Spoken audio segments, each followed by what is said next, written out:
Welcome back to Dog and Garage. Today we're going to be working on power steering. Back from the dead.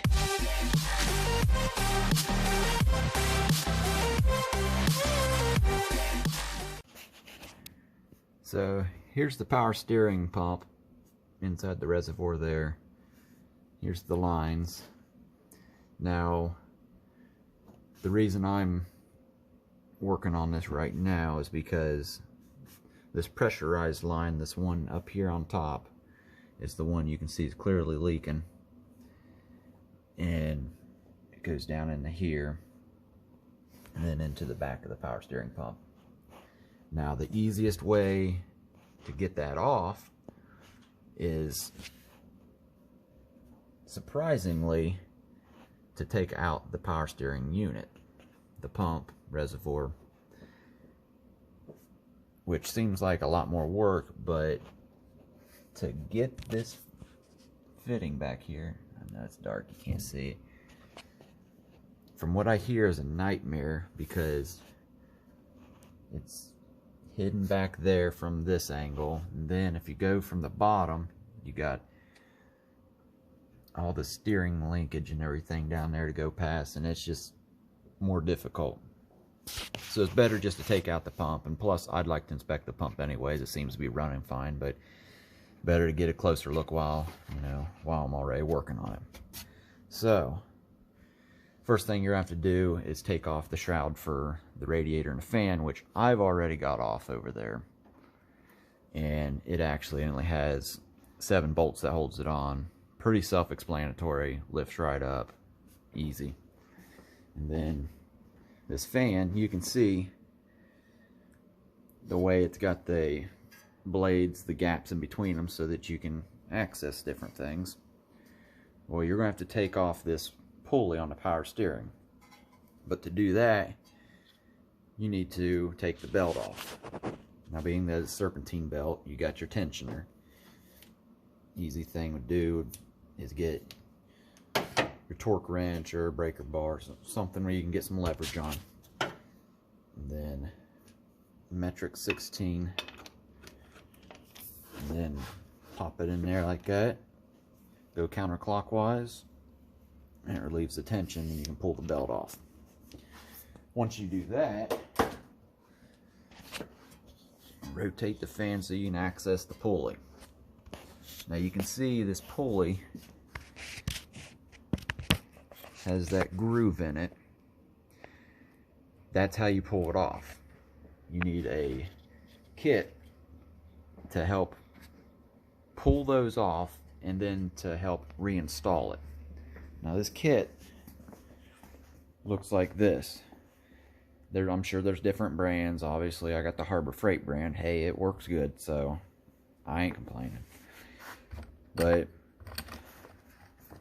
And I'm not going to go through the instructions on it and everything. Those will come with the kit that you use.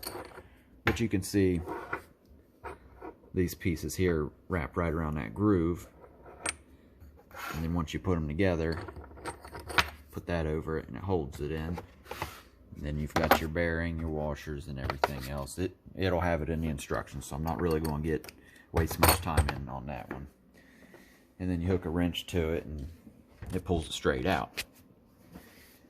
So once that's out, you're actually going to have behind that pulley 3 bolts that go through to the power steering reservoir. Those will need removed. And then after that, you got 1 bolt back here that will come out of the back of the alternator. And then I've got 1 down here, 1 nut that comes off the exhaust manifold stud, but you're supposed to have 2. There's supposed to be 1 that comes down here off the bracket. I don't, because I cut it off to be able to get my header in there a little bit easier. So you'll have 2 of those, and then everything will pull straight out. And that way you can keep your black bracket connected to it. It'll be a lot easier, and it pulls straight out. So let's go ahead and get that done, and then we'll take a look at what we got. So real quick here, I decided I'd show you a little bit on how this pulley puller works here. Kind of give you a rough idea. You've got the two pieces that come together over the body there. The jack screws through the middle there. You'll want to lubricate the screw that way. A little bit less friction there because you're pulling a pulley off, so I mean there's a little bit of torque there. And then that goes over the end of the pulley and over the body. Then you put the ring down over it so it holds those two pieces together. And then that's it right there. This is how it kind of how it's looking there. So you just basically keep cranking and you can see it's making a gap there and it just keeps on pulling. So we got everything taken out for the most part. I'll show you real quick here. The 3 bolts I was talking about that was behind the pulley that you need to take out, you can see those 3 holes there. You got the one up here, right below, then this one over here. They come out pretty easy. And then we've got the one out that was right here, back of the alternator. And then down here I've got a spacer on there, but there was a nut on the back end of that held this bracket on. It's easier to take it off with the black bracket still on because it bolts to the back there, and it's when it's on there it's kind of tricky to get to the back of it. And the one we're going to be taking off is this one back here. You can see that would be kind of a pain to get to when it's turned and popped down in there, so there's just no room to really get to it. And from the bottom it's not any easier, so you just kind of pull it out of there. So we're going to go ahead and take that off, and I'm going to take the line out, and then we'll take a good look at the pump and see how it is. I think it's in good shape. Doesn't look to be leaking either. Didn't make any noise. Needs some new fluid in it, but let's go ahead and see what we got. So here's the hose that was leaking. You can tell it was kind of a little crudted up there, so it had to have been from around that area there. Just a heads up on these fittings. They're usually on there pretty snug, so they're more than likely going to be a knuckle buster for you. But I know mine were. And then the pump actually seemed pretty good. It didn't have any leaks to it. It's a little wet right now because I did a coat of primer on it. Put a top coat of black on it just to kind of clean it up a little bit. But this is the return line. You can see where it's got the barbed pipe that comes out of the back. That goes into the hose we did not remove, but it makes it a lot easier to get off because all you got to do is take the hose clamp off for that one. This back here is where we pulled our hose out that we need to replace. So, but the pump seems alright. Had to drain it out. The fluid was just well overdue to be replaced. One thing on these, if you do have a pump that starts leaking but seems to be working alright, you can actually just buy a gasket kit for it, and what you would do is you'd be pulling the pump out of the housing here, or the reservoir, and replacing all those seals and popping it back in. Problem solved. Those are usually pretty cheap. From what I saw, they were around $5 or $6. Now if your pump goes out, just quits working, starts squealing real bad, just not any good, you can either replace the entire thing with the reservoir and all that, which would be a little bit easier, or you can save a little bit of money by just buying the pump itself, just this circular piece here, and pull it out of the reservoir pop the new one in, and then you're good to go. But that all depends on what you prefer to do there. I'm just going to reuse this because it's not having any problems. So let's get this new hose in there. So this is the new power steering hose, and before you install it, it'll come with O-rings. Now these O-rings will go right around the edge here, up against this little flange there, and they're just real tiny.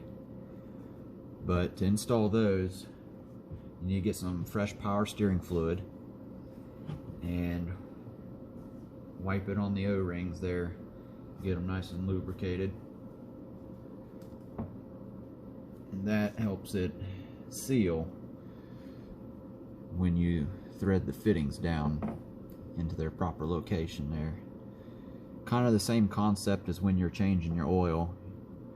You're supposed to put a little bit of oil around the filter gasket there. So just do that, and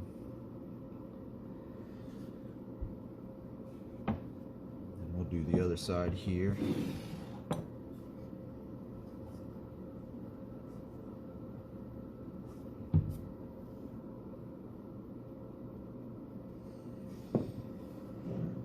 You can kind of see there, this particular one, there's different types of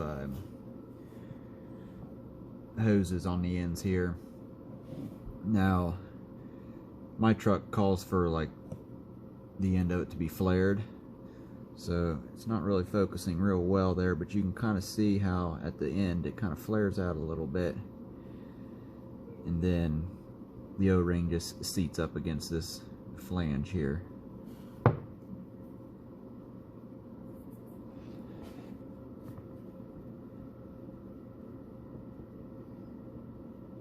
You got to be careful not to tear the O-ring or damage it or anything, or it will definitely leak. Especially considering this is the pressurized power steering hose. And that's all there is to it. So let's go ahead and get this new hose put on.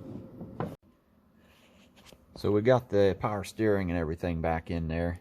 You can see the new line there, where it goes into the back of the power steering pump, and then it goes down into the gearbox. Got the pulley back on. You'll use your puller tool to reinstall that. Got it cleaned up. I actually went ahead and sanded it down and painted it, just since I already had it off. Same thing with the pump. Did a little bit on that. One thing about installing this, obviously it's a little bit easier to put the hose back on the pump while the pump's out, so I went ahead and did that, but I didn't tighten this all the way up back there when I first put it back in. I basically just threaded it but didn't tighten it. That way this fitting would be able to pivot and you can move your hose around. It works a lot easier to get it in that way, because down inside there it's hard to get past that bracket with having this bracket on as well, while trying to work around this hard line down there, because it'll start hitting down here around by the gearbox. So keep it loose, that way you can pivot that hard line around. And then once you get your power steering pump bolted back in and everything, then run a wrench in there and tighten it down. And then you can go ahead and tighten your fitting down into the gearbox, and then you're good to go. Put the belt on. As far as putting the fluid back in, what you want to do is when you pull this out, get some of that off so it's not dripping all over. You'll notice if it focuses, it says, I got it, it's kind of upside down. It says full cold, and then there's the line On the other side, it says hot. So obviously it's probably going to be cold when you go to fill it back up. So fill it up to till it gets to about that line. And then what you'll want to do, put your cap back on. If everything's back on and you're good to go, fire the truck up and then check for leaks on this fitting back here and the fitting down there. And if there's any leaks, tighten it up a little bit more, and then shut your truck off. Then pull it back out again, and what'll happen is it'll be a little bit lower than what the dipstick was showing on there, because it will have passed through this line and filled the line up. So your reservoir tank's going to be a little bit lower. So what you'll want to do is add just a little bit more to get it back up to that cold line again. Unless your power steering is heated up enough to where your engine's been running for a while, and then, you know, then you'll go by the other line. But just do that because you don't want it too full, but you don't want it real low either. So once you run that through there and check all your leaks and everything, check it again. You'll probably have to add a little bit more. No big deal. You'll go through probably roughly about a half a quart, maybe a little more. Not a whole lot, but that's about it. It's not that big of a job to do on these old trucks. So if you have any questions, shoot me a comment. I'll try to answer it the best I can.